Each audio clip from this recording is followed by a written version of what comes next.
Assalamualaikum warahmatullahi wabarakatuh. Waalaikumsalam.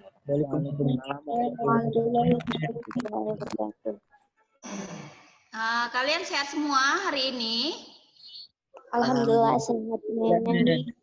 Alhamdulillah ya, sehat semua ya. Oke, kalau saya bilang jas merah masih tahu jawabannya kan? Masih, Mem. Masih, Mem. Masih. Oke, kita coba dulu. Jas merah. Jangan sekali-sekali melupakan sejarah. Hidup Sejarah. Nah, lupa kan kalian kan? Oke ya, jas merah. Jangan sekali-kali melupakan sejarah. Hidup sejarah. Nah, oke. Pada pagi hari ini kita masih akan ya melanjutkan materi pembelajaran kita dari yang minggu semalam ya. Minggu semalam kita membahas tentang masa pemerintahan Dendles hingga Raffles.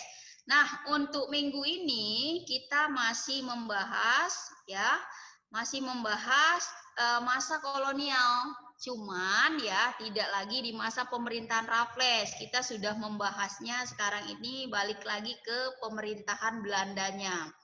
Oke, langsung saja ya saya akan share slide saya ya. Silahkan kalian perhatikan baik-baik slide yang akan saya jelaskan dengan kalian. Oke, nah jadi indikator dalam pembelajaran kita hari ini adalah ya kita ingin menganalisis bagaimana latar belakang ya dilaksanakannya sistem tanam paksa. Kemudian yang kedua, kita ingin mengevaluasi bagaimana ketentuan-ketentuan dan pelaksanaan dari sistem tanam paksa ini atau Kulturstelsel. Kemudian ya, kita ingin menganalisis bagaimana sebab-sebab ya dilaksanakannya usaha swasta. Jadi usaha swasta ini dia sama seperti penyewaan tanah-tanah rakyat atau tanah-tanah perkebunan kepada pihak swasta. Dan kemudian nanti kita yang terakhir akan membahas tentang isi dan makna Undang-Undang Agraria tahun 1870. Ini juga masih ada hubungannya dengan usaha swasta. Nah, jadi ada 4 indikator yang akan kita bahas ya, dan akan kita pelajari lebih lanjut di materi kita pada minggu ini. Oke, sekarang kita masuk saja ke sistem tanam paksanya ya. Nah, jadi pengertian dari sistem tanam paksa ini ya, sistem tanam paksa itu juga merupakan satu sistem yang disebut dengan sistem kultivasi ya, kultivasi atau Kulturstelsel gitu. Jadi biasanya kalau orang-orang kolonial menyebutkan tanam paksa itu sebagai Kulturstelsel. Apa yang dimaksud dengan Kulturstelsel?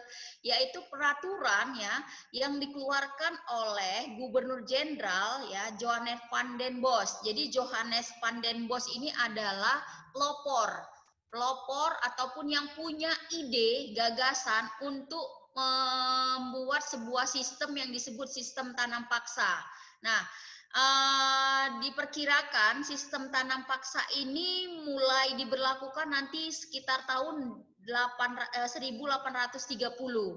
Jadi sistemnya itu bagaimana? Setiap desa itu menyisihkan dari sebagian tanahnya 20% itu untuk ditanami komoditi ekspor, khususnya kopi, tebu, kemudian tanaman-tanaman yang lain. Nah, di sini kalian bisa lihat bahwasanya ada perubahan yang tadinya ya pedagang-pedagang Belanda sampai ini Belanda datang ke Indonesia yang pertama karena masalah rempah-rempah. Nah, sekarang sudah terjadi pergeseran bukan lagi hasil rempah-rempah tetapi kepada hasil perkebunan yang lebih mereka cari-cari. Makanya untuk menambah kas negara mereka, maka mereka membuat sebuah sistem yaitu tanam paksa yang menanami tanaman-tanaman jenis perkebunan yang sangat laku di pasaran Eropa pada saat itu. Nah, jadi tanam paksa sendiri itu merupakan sistem peraturan yang dijalankan oleh kolonial Belanda kepada para penduduk untuk tadi menanam tanaman tertentu dia. Nah, nanti hasil wajibnya itu harus diserahkan kepada pemerintah kolonial atau penguasa setempat. Nah, itu tadi merupakan makna dari tanam paksa ataupun pengertian dari tanam paksa atau kultur stelsel. Oke ya. Nah, siapa itu? Kita akan melihat sedikit tentang ya pelopor ataupun yang punya ide gagasan dari pencetus ide tanam paksa ini. Nah, jadi si Van den Bos, kalau kalian bisa lihat di slide yang saya berikan dengan kalian ya, Van den Bos itu merupakan ya orang Belanda ya, orang Belanda yang memang dia itu mempunyai pemikiran-pemikiran yang luar biasa, apalagi pada saat itu memang dia ditugaskan untuk mengisi kekosongan kas negara Belanda yang memang saat itu sedang divisit. Kenapa? Pada saat itu memang Belanda dengan Perancis itu masih saja terlibat perang. Jadi mereka itu sangat membutuhkan dana yang besar sekali untuk memenuhi kebutuhan-kebutuhan di negeri Belanda. Nah, jadi akhirnya nanti si Van den Bos ini diutus oleh pemerintahan Belanda untuk bagaimana caranya supaya kas negara Belanda itu bisa terisi. Nah, cara-caranya gimana? Maka Van den Bos mempunyai ide untuk membuat suatu aturan yaitu yang bernama sistem tanam paksa. Oke ya. Nah, bagaimana sejarah tanam paksa itu sendiri? Jadi sejarah tanam paksa itu sendiri bermulasalnya ketika ya banyak terjadi peperangan-peperangan ya, peperangan-peperangan di dalam negeri ataupun di Nusantara ini. Karena apa? Karena sikap dari Belanda, mulai dari kedatangan para pedagang-pedagang Belanda di bawah naungan VOC, ya kan? Jadi sehingga membuat banyak ketertekanan, ketertindasan dari orang-orang pribumi, dari orang-orang Nusantara yang mengakibatkan banyak peperangan untuk mengusir para penjajah, mengusir orang-orang Belanda. Nah, diantaranya nanti perang yang paling besar itu ya, perang yang dinyatakan sebagai perang paling besar di Nusantara yaitu Perang Diponegoro. Nah, Perang Diponegoro itu memang hanya terjadi 5 tahun saja, tapi perlu kalian ketahui bersama bahwasannya ya Perang Diponegoro ini membuat kas negara Belanda itu semakin defisit, semakin habis dia. Karena untuk memadamkan perang ini ya Belanda itu harus mengeluarkan uang yang sangat banyak sekali. Karena memang perang ini sangat sulit sekali untuk diberantas, dibasmi. Kalau saja waktu itu Belanda tidak menggunakan taktik, ya kan, taktik berupa perundingan kemudian menangkap Pangeran Diponegoro, mungkin ya perang Diponegoro itu nggak akan selesai juga gitu. Nah, tapi karena mereka menggunakan taktik licik, kemudian Pangeran Diponegoro ditangkap, kemudian bisalah dipadamkan peperangan Diponegoro tersebut. Nah, kenapa perang Diponegoro itu bisa terjadi? Nah, perang Diponegoro itu terjadi karena sebab utamanya adalah ketertindasan dari masyarakat itu terhadap aturan-aturan yang diberlakukan oleh Belanda. Nah, sebab khususnya yaitu apa? Sebab khususnya yaitu ya dipakainya tanah makam leluhur dari keluarga Pangeran Diponegoro untuk pembangunan jalan. Inilah yang membuat Perang Diponegoro itu terjadi. Nah, jadi ada sebab umum dan sebab khususnya. Oke, jadi sejarah tanam paksa itu dimulai ketika terjadinya peperangan-peperangan sehingga menyebabkan kas dari negara Belanda itu habis dia. Nah, jadi sistem dari tanam paksa ini tadi yang sebelumnya sudah saya jelaskan bahwasanya 20% ya 20% tanahnya itu harusnya ya yang ditanami tanaman paksa. Tapi pada kenyataannya tidak 20% tanah-tanah rakyat yang dipakai untuk ditanami paksa, tapi hampir semua tanah milik rakyat itu disuruh ditanami tanaman jenis tanaman paksa yang laku di pasaran Eropa. Sementara tanah rakyat dipakai, kemudian mereka harus menyerahkan wajib pajak. Nah, ini yang semakin membuat kas negara Belanda itu ya semakin banyak, tapi rakyat Indonesia itu semakin miskin, semakin menderita. Karena apa? Mereka nggak dapat apa-apa, tertindas lagi seperti itu, ya. Oke. Nah, bagaimana latar belakang dari tanam paksa itu sendiri? Jadi latar belakang dari pelaksanaan tanam paksa itu sendiri ya. Jadi seperti yang saya katakan tadi, di benua Eropa ya, khususnya di Belanda itu memang terlibat memang sedang perang dengan Prancis. Nah, jadi sehingga apa namanya biaya yang sangat banyak itu dikeluarkan oleh pemerintahan Belanda pada saat itu. Kemudian tadi perang Diponegoro tadi, kemudian terjadinya perang kemerdekaan Belgia, ya kan? Kemudian kas memang Belanda itu memang kosong karena harus membayar hutang dari VOC yang memang harus dibayarkan oleh pemerintahan Belanda. Kemudian pemasukan yang sebelumnya itu diambil oleh Belanda itu tidak sesuai gitu. Ketika masuk ke kas Belanda itu tidak sesuai. Nah, kemudian terhentinya sebuah produksi, misalnya tanaman-tanaman ekspor, sewa tanah yang berlangsung tapi nggak berproduksi, kemudian kegagalan sebuah praktek liberal yang artinya pada saat itu orang-orang Belanda di negeri Belanda itu tidak semuanya pro terhadap pemerintahan Belanda. Jadi bagi orang-orang yang berpaham liberal, ketika orang-orang Belanda, ketika pemerintahan Belanda melakukan eksploitasi terhadap kekayaan Indonesia dan menjajah di Indonesia, nah kaum liberal ini merasa terpanggil jiwanya bahwasanya itu sebuah pelanggaran, itu sebuah kesalahan. Maka kaum liberal ini berusaha ya sebisa mungkin untuk apa? Sebisa mungkin untuk menentang kebijakan-kebijakan dari pemerintahan Belanda. Bahwasannya apa yang diterapkan oleh Belanda, misalnya di sistem tanam paksa yang hanya harusnya 20% jenis tanaman atau tanah yang boleh ditanam, tapi ternyata pada kenyataannya hampir semua. Nah, jadi kaum liberal inilah nanti yang akan banyak sekali membuka dan membantu masyarakat di Nusantara untuk betapa kejamnya Belanda ketika mereka menerapkan sistem tanam paksa itu sendiri. Nah, untuk apa tujuan dari tanam paksa itu ya? Kalau kalian lihat ini ada gambar nih ya kan. Nah, ibu-ibu ini sedang menanam kopi ya. Nah, jadi kopi itu merupakan salah satu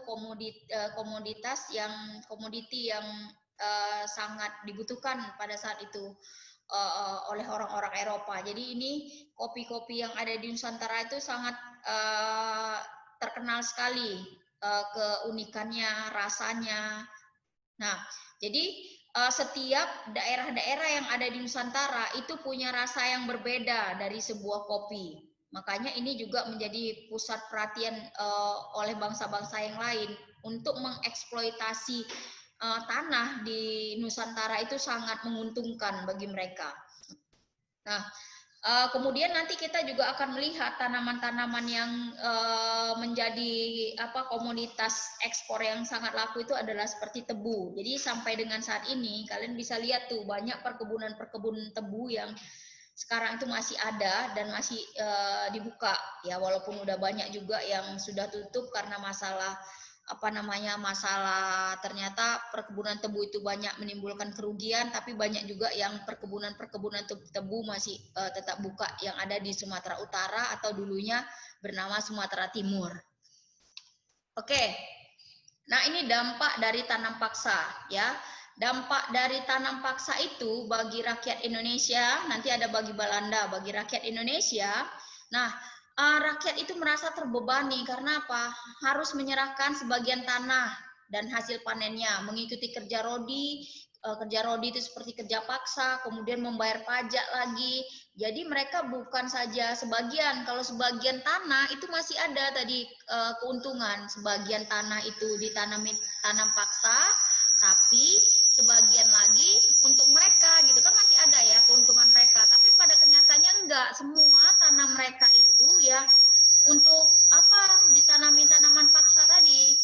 Nah, kemudian Pada saat itu karena ketidaksesuaian antara pekerjaan dengan masalah kesehatan, kemudian pangan, sehingga muncullah wabah penyakit.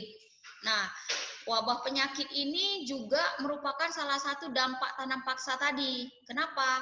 Sudah disuruh menanam ini, disuruh lagi kerja, kemudian kondisi misalnya pangan tidak dicukupi kebutuhannya, sehingga muncullah wabah penyakit bagi masyarakat pribumi pada saat itu.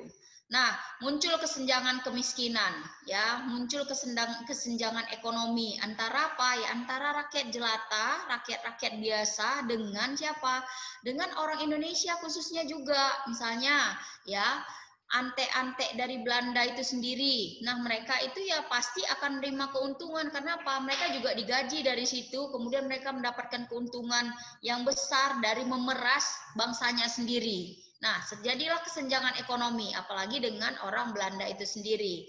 Nah, kemudian, untuk sisi positifnya, dampak dari tanam paksa ini ya, masyarakat Indonesia, masyarakat di Nusantara, itu jadi mulai mengenal tanaman-tanaman yang sebelumnya nggak ada di Indonesia, tapi itu ketika ada tanam paksa, mereka jadi kenal tanaman itu. Yang nilainya sangat-sangat mahal sekali. Tanaman-tanaman itu tanaman yang kualitas ekspor gitu. Ya, kopi tadi, kemudian teh, itu adalah tanaman-tanaman yang berjenis tanaman paksa. Kalau kalian tahu lagi kina. Nah, kina itu merupakan salah satu jenis tanaman yang dipaksakan pada saat itu. Tapi sekarang tanaman kina itu hampir dibilang tidak ada lagi. Ya, tidak ada lagi di Indonesia. Apalagi khususnya di Sumatera Timur, penghasil kina terbesar dulunya ya pada masa kolonial Belanda itu paling besar memang bukan paling besar ya, salah satunya adalah di Sumatera Timur, tapi sekarang sudah hilang. Kita tidak lagi mengenal tanaman kina itu. Nah, kemudian ya, semua rakyat Indonesia mengetahui teknik menanam berbagai jenis tanaman baru. Ini dari segi dampak positif dari tanam paksa tersebut. Nah, bagaimana dampak untuk bangsa Belanda sendiri? Nah, jadi bangsa Belanda itu tentunya banyak sekali diuntungkan dengan kegiatan tanam paksa ini. Yang pertama apa tadi? Ya, kas mereka yang jadi kosong jadi terisi banyak. Mulailah terjadi pembangunan di mana? Di Belanda. Jadi Belanda yang tadi pembangunnya macet, tidak ada pembangunan di sana untuk negara mereka. Ini jadinya mereka bisa membangun negaranya. Jadi kalau kalian lihat Belanda yang sekarang ini menjadi negara yang maju, menjadi negara yang sangat populer sekali dengan bangunan-bangunannya, itu semua ya. Ya kalau saya bilang itu merupakan salah satu hasil dari eksploitasi dari bangsa Indonesia, dari kekayaan di Indonesia. Nah, hutang-hutang mereka itu bisa terlunasi, ya kan? Perdagangan berkembang pesat. Kenapa? Terus ada yang ditanami, terus ada yang dihasilkan dari negara yang dijajah mereka. Nah, kemudian katanya di sini Amsterdam sukses menjadi kota pusat perdagangannya tadi itu gitu. Indonesia itu kaya sekali dengan kesuburannya, kaya sekali dengan sumber alamnya. Jadi ketika ada tanam paksa, ada jenis tanaman yang ditanam di Indonesia, nah itu tumbuh subur di sana. Ya, itu keuntungan bagi Belanda itu sendiri. Oke. Nah, aturan-aturan dalam sistem tanam paksa, ya, aturan-aturannya. Jadi kalian bisa nanti lihat ya di slide saya sudah memberikan pengertian-pengertian. Nah, kalian boleh juga baca nanti di modul yang sudah saya kirimkan di psikologi, itu juga penambahan dari PPT saya ini. Nah, bagaimana sistem tanam paksa? Nah, jadi sistem tanam paksa itu, jadi katanya di sini kan aturan sistemnya, tapi ini banyak yang tidak diikuti ataupun dilanggar. Para penduduk itu katanya menyediakan sebagian tanahnya untuk pelaksanaan sistem tanam paksa, katanya di situ kan. Nah, tapi pada kenyataannya nggak seperti itu nanti semua. Kemudian tanah pertanian yang disediakan oleh penduduk untuk pelaksanaan sebuah sistem tanam paksa tidak melebihi 1/5 dari tanah pertanian punya penduduk. Nah, ini aturan-aturan yang dibuat sebenarnya oleh pemerintahan Belanda kalau memang dijalankan ya tidaklah membuat rakyat Indonesia itu semakin parah gitulah keadaannya. Tapi ternyata enggak. Waktu dan pekerjaan yang dibutuhkan untuk menanam sebuah tanaman paksa tidak boleh lebih ya, melebihi pekerjaan yang diperlukan untuk menanam tanaman padi. Jadi kalau misalnya penanaman padi itu paling lama, kalau masa dulu itu 1 tahun, ya paling cepat itu 6 bulan. Nah, itu seharusnya dia patokannya harus di penanaman padi. Tapi kita lihat sendiri, ternyata di tanaman paksa itu banyak sekali yang melebihi. Jadi bertahun-tahun dia ya, bertahun-tahun ditanami baru dia panen. Seharusnya kan nggak boleh tuh. Nah, ini juga melanggar. Kemudian tanah yang disediakan oleh penduduk desa bebas dari pajak, tapi tidak kenyataannya. Kemudian adanya sebuah kultur prosenten, yaitu presentasi keuntungan antara masyarakat Nusantara dengan si Belanda tadi, tapi tidak. Nah, kemudian hasil dari tanaman sistem tanam paksa diserahkan kepada pemerintah Hindia Belanda bila harganya diperkirakan melebihi pajak tanah yang harus dibayar rakyat. Oleh karena itu kelebihan itu diberikan kepada penduduk. Jadi kalau misalnya masih ada dari penjualan itu lebihnya, itu harus dikembalikan kepada penduduk gitu, harus dikembalikan kepada rakyat. Tapi enggak gitu. Nah, kemudian kegagalan dalam panen yang bukan kesalahan petani akan menjadi tanggung jawab pemerintah, tapi tidak ini. Nah, kalau kita lihat aturan-aturan ini seperti yang saya katakan tadi, seharusnya aturan ini ya tidak merugikan dari masyarakat Indonesia itu sendiri, tapi rata-rata itu sangat merugikan sekali. Oke. Nah, jadi katanya di sini juga bagi yang tidak memiliki tanah ya akan dipekerjakan pada sebuah perkebunan atau pabrik milik pemerintah selama 65 hari setiap tahunnya. Tapi tidak, mereka nantilah di sini terkenal dengan kuli kontrak ya. Kuli kontrak itu adalah kuli yang dikontrak selama masa apa? Bukan selama masa 65 hari, bertahun-tahun. Termasuklah nanti ketika ya Sumatera Timur itu pesat sekali perkembangan perkebunannya. Maka orang-orang yang ada di kawasan itu sendiri, misalnya di Sumatera Timur, itu nggak sanggup untuk apa? Untuk bekerja. Maka dipanggillah orang-orang yang berasal dari luar Sumatera, misalnya dari Jawa, bahkan sampai dengan dari Cina. Nanti ada dipanggil mereka, ada didatangkan ke Sumatera Timur, namanya kuli kontrak itu. Oke, berikutnya kita akan membahas tentang penentang dari sistem tanam paksa ini ya, yang tadi saya katakan adalah kaum liberalnya dia ya. Jadi kaum liberal dari orang-orang Belanda yang menentang dari sistem tanam paksa ini ada dua ya, sebenarnya ada banyak tapi kita kasih contoh aja dua. Yang pertama itu ada Edward Douwes Dekker ya, dia menuliskan buku, kalian bisa lihat nih gambarnya. Dia menuliskan buku yang berjudul Max Havelaar. Jadi dia punya nama samaran juga ya, nama samarannya Multatuli. Jadi orang-orang dulu itu sering sekali untuk mengelabui pemerintahan Belanda, mereka membuat nama-nama samaran ya. Seperti tokoh-tokoh di Indonesia yang ingin menentang Belanda pada saat itu, tapi secara sembunyi mereka punya nama samaran. Contohnya itu tokoh yang ada di Sumatera Utara, tepatnya di daerah mungkin di kampung kalian itu di Mandailing Natal, ada di situ tokoh masyarakat bernama Sultan Kumala Bulan. Nah, dia menggunakan nama samaran sebagai Flora. Jadi orang Belanda nggak tahu siapa Flora. Nah, pada nama dia adalah Sultan Kumala Bulan. Nah, banyak sekali memang ya pada saat itu orang-orang yang ingin menentang kebijakan-kebijakan Belanda itu menggunakan nama samarannya. Supaya apa? Supaya tidak terdata siapa yang sudah melaporkan kezaliman yang dibuat oleh Belanda yang ada di Indonesia. Sementara aturannya itu nggak sesuai dengan yang diaturkan oleh pemerintahan Belanda. Nah, Multatuli ini ya, dia menuliskan buku Max Havelaar ya, yang artinya adalah Multatuli itu adalah aku sangat menderita. Kemudian tokoh yang lain adalah Baron van Hopel, ya. Jadi Baron van Hopel ini dia melihat kesengsaraan dari tanam paksa. Dan kemudian ketika dia pulang ke Belanda dan dia terpilih menjadi anggota parlemen, dia adalah salah satu orang Belanda yang menentang sekali, ya, menentang, kemudian menjelaskan kepada pemerintahan Belanda betapa ya tidak sesuainya aturan-aturan yang diterapkan di Nusantara pada saat itu, ya, terjadi kecurangan.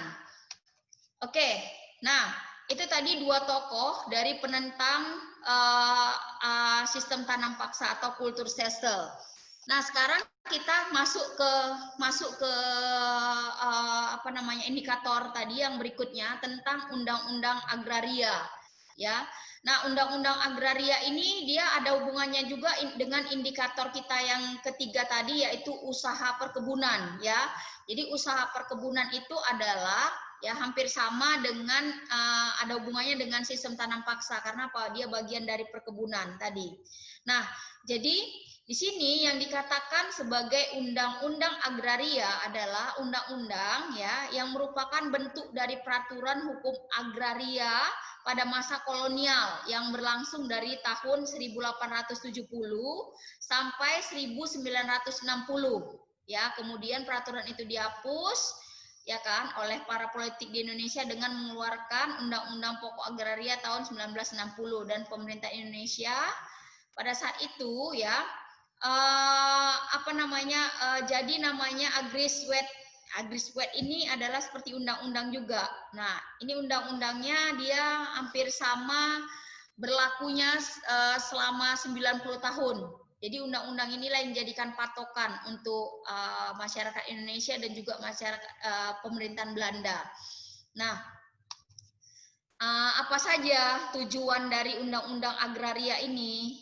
Nah, ini kalau kalian lihat gambarnya, ini adalah gambar apa ya? Gambar petani zaman sekarang, tapi kita contohkan aja lah ini.